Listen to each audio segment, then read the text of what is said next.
भूख। कितने अरमानों के बाद ये रात आई है। चांद सितारों ने हमारी ये सेज सजाई है।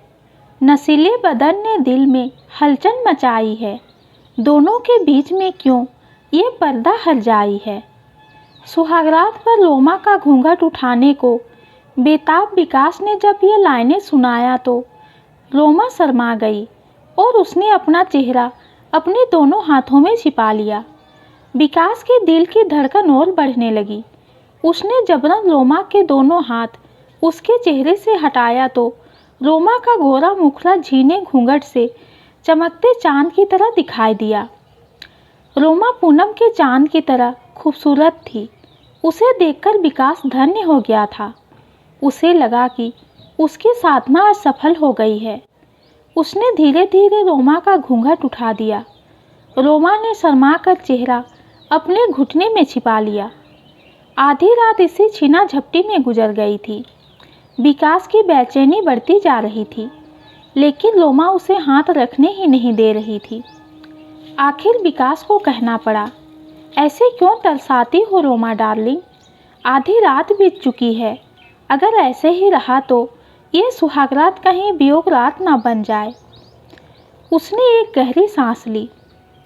इतनी जल्दी भी क्या है सजन? अब तो अपना जिंदगी भर का साथ है।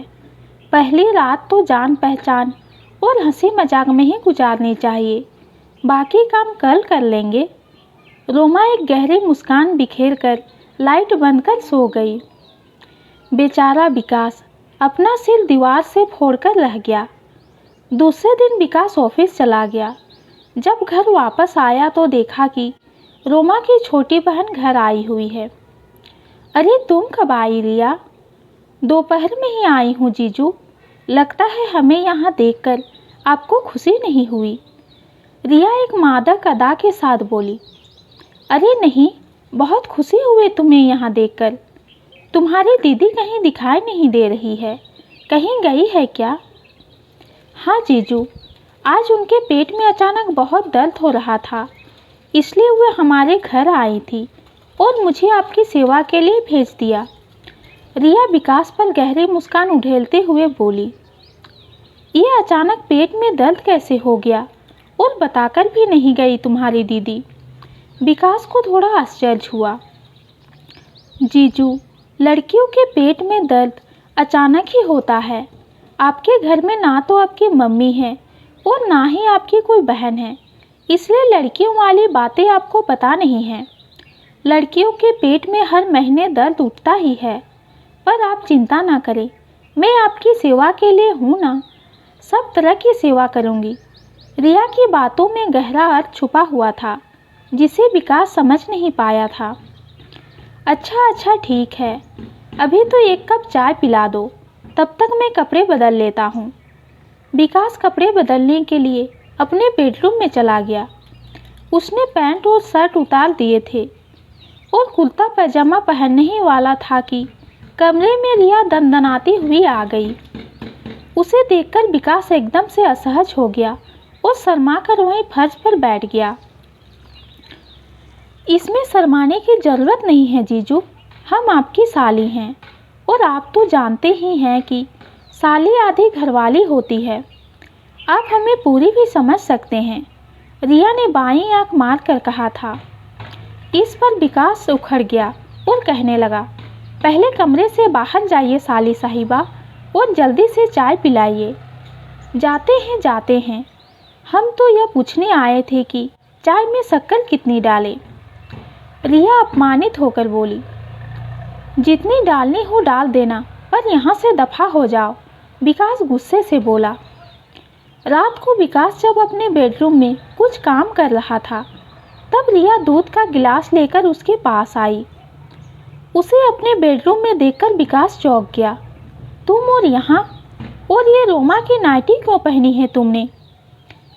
आपने दी को अपनी सुहागरात के लिए दी थी ना, इसीलिए दी ने बोला कि तुम इसे पहनकर जीजू के साथ सो जाना, इसलिए इसे पहनकर आई हूँ। रिया उससे लिपटते हुए बोली। Shut up and get lost. Vikas उसे परे धकेलते हुए बोला। एक तो हम आपकी सुहागरात मनवा रहे हैं और आप हैं कि बिगड़ते ही जा रहे हैं।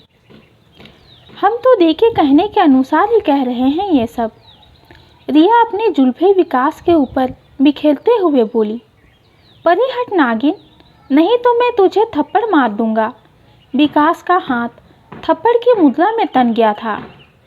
विकास के रौद्र रूप को देखकर रिया वहां से भाग गई।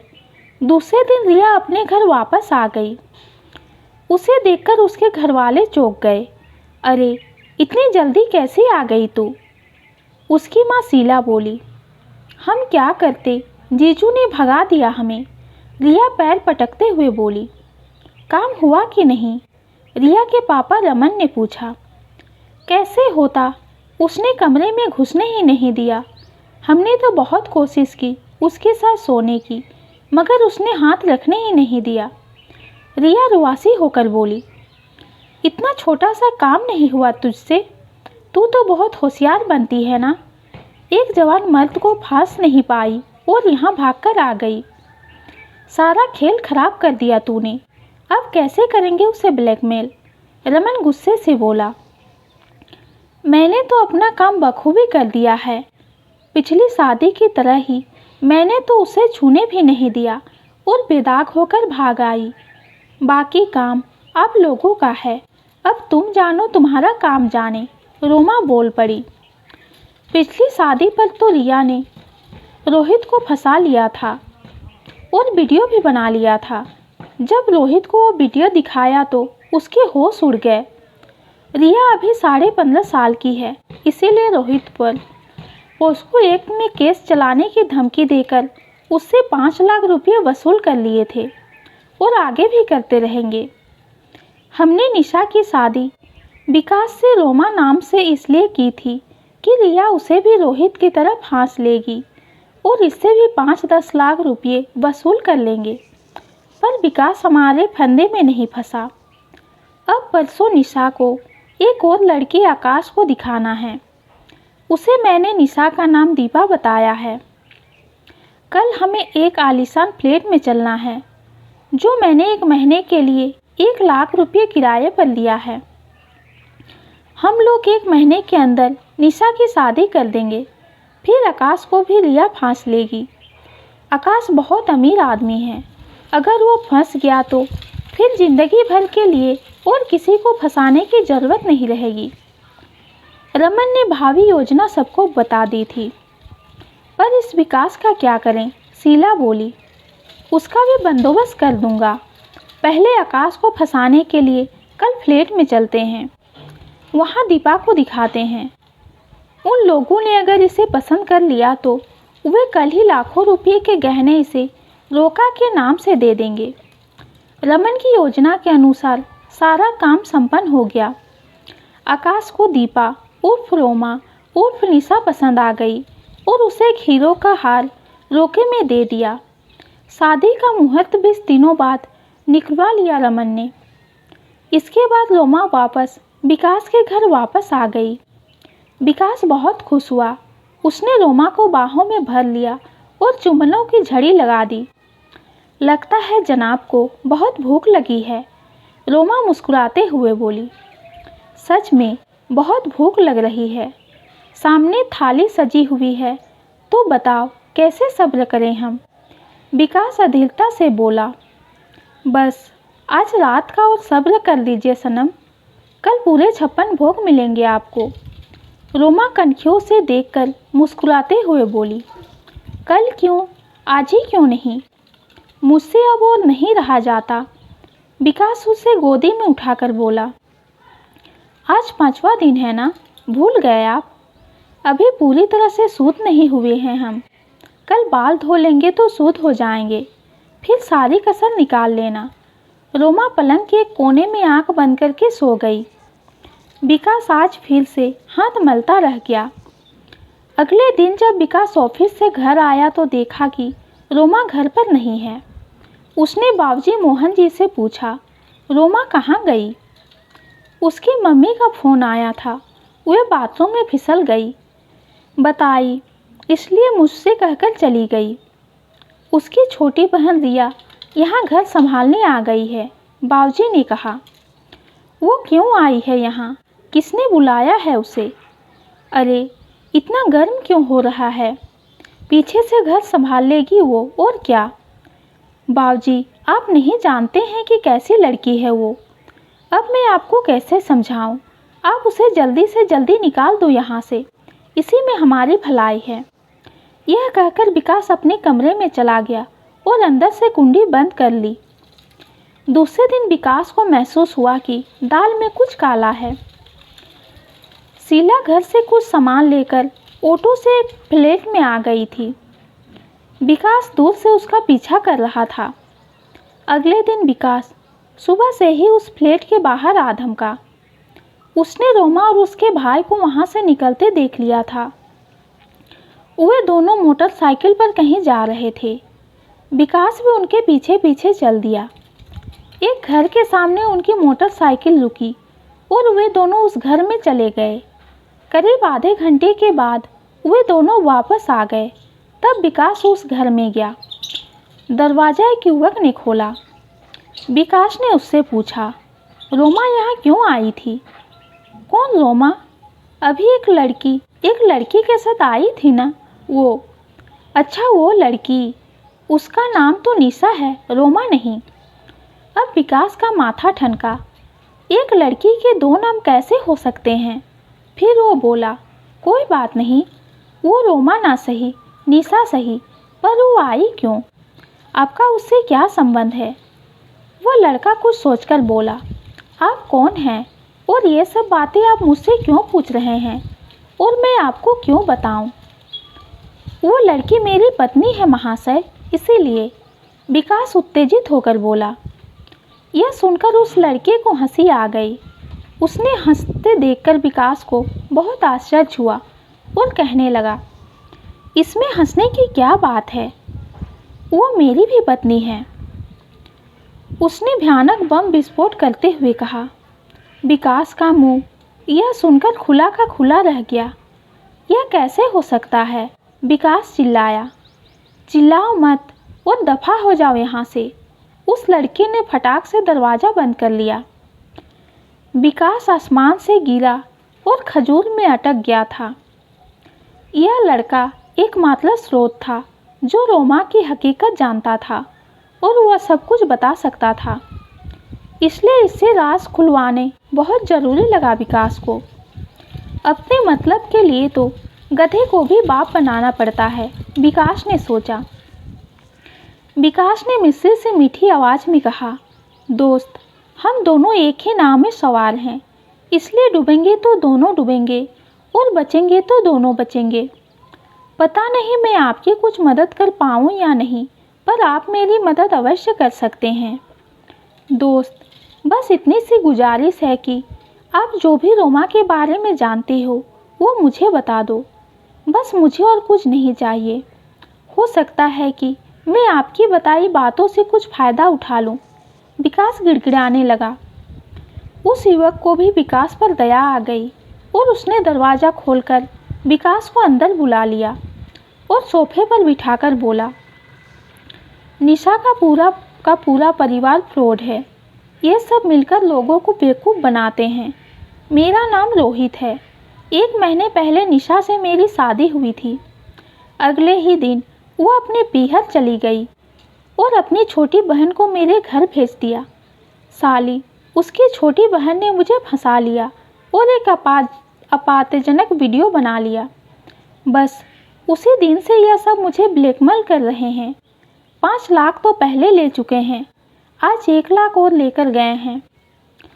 पोक्सो 1 में फंसाने की धमकी भी देते हैं। अब विकास को समझ में आ गया कि रोमा उर्फ निशा उसे अपने साथ क्यों सोने नहीं दे रही थी और रिया को बार बार मेरे घर क्यों भेज रही थी। इसका मतलब है कि पूरा परिवार इस धंधे में लिप्त है। शायद अब किसी और को फंसाना चाहते हैं ये लोग, इसलिए उस फ्लैट में रह रहे हैं आजकल। अगर मैं पुलिस केस करूं तो कोर्ट में गवाही दे दोगे? कैसे दे सकता हूं गवाही? उनके पास मेरी वीडियो है, रोहित बेवसी से बोला। विकास ने उन्हें सबक सिखाने का निश्चय कर लिया। वह घात लगाकर उनका पीछा करने लगा। एक दिन उसे पता चला कि वे एक प्रिंटिंग प्रेस पर गए थे। उसने प्रेस वालों से पूछा तो उसने बता दिया कि वे लोग शादी का कार्ड छपवाने आए थे। उसने कार्ड देखा, उस पर लिखा था दीपा वेड्स आकाश।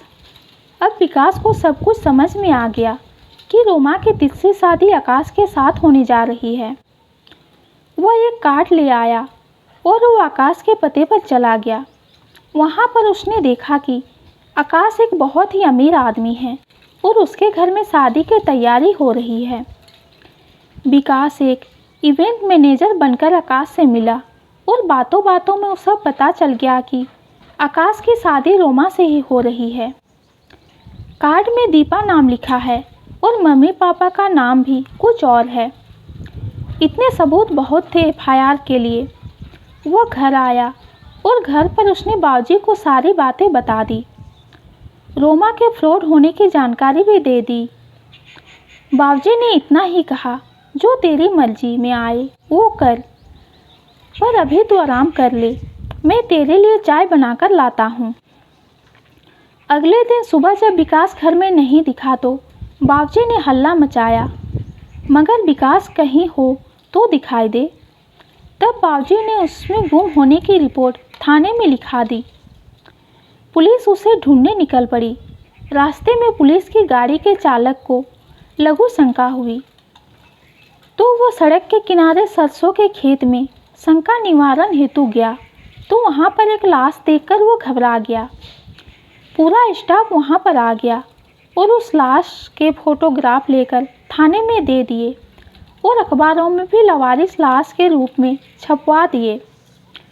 जब रोहित ने विकास की लाश का फोटो अखबार में देखा तो उससे रहा नहीं गया और वो पुलिस स्टेशन जाकर उस लाश की शिनाख्त कराया। उसने अपनी और विकास की शादी की सारी कहानी बता दी। पुलिस ने रोमा के पूरे परिवार को पकड़ लिया।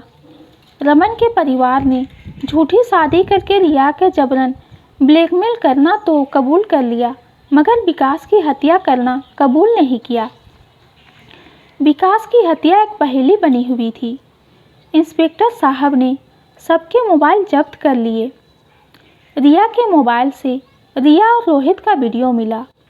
उसे एक और वीडियो मिला जिसे देखकर इंस्पेक्टर चौंक गया। उस वीडियो ने उसका माथा घुमा दिया।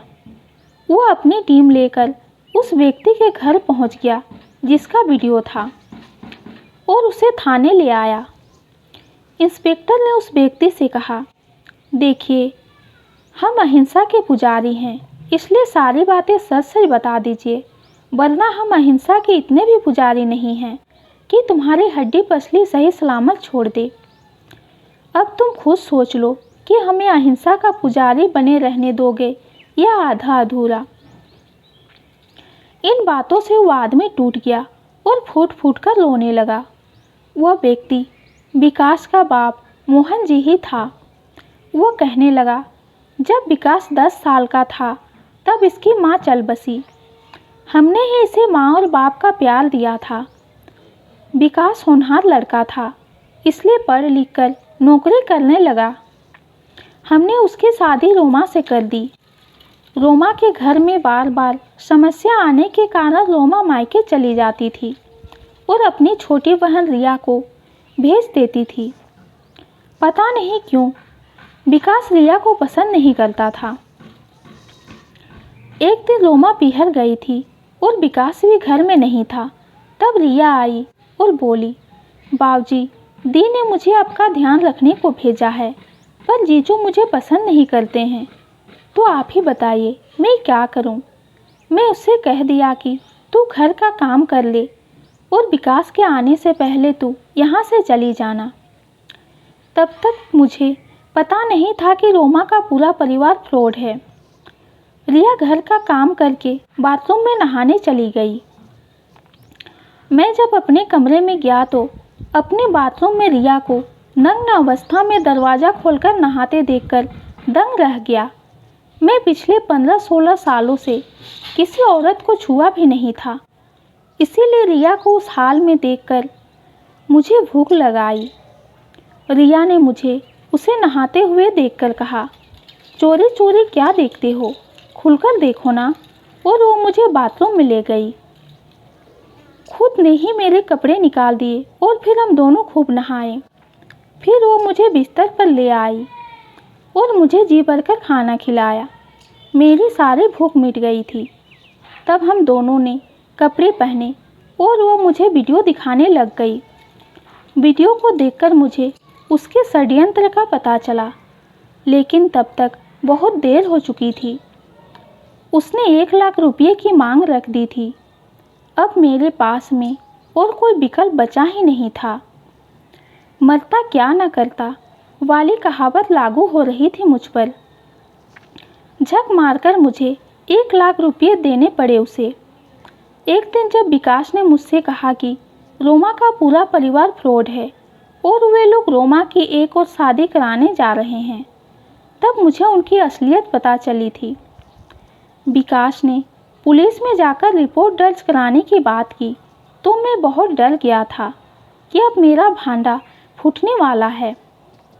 इसलिए मैंने विकास को चाय में नींद की गोलियां मिलाकर पिला दी और तकिए से उसका मुंह दबाकर मार डाला। फिर गाड़ी निकालकर उसका शव उसमें रखकर सड़क के किनारे एक खेत में फेंक आया और दूसरे दिन गुमशुदगी की रिपोर्ट लिखा दी।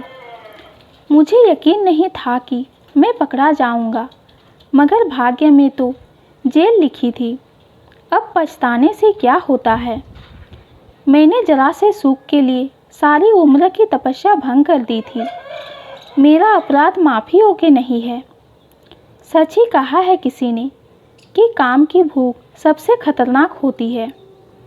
इंस्पेक्टर साहब ने उन सबके खिलाफ न्यायालय में आरोप पत्र प्रस्तुत कर दिए। तो ये थी आज की कहानी। ये कहानी कैसी लगी कमेंट में ज़रूर बताइए। कहानी पसंद आती है तो चैनल को लाइक और सब्सक्राइब कीजिए। कहानी सुनने के लिए आपका बहुत बहुत धन्यवाद।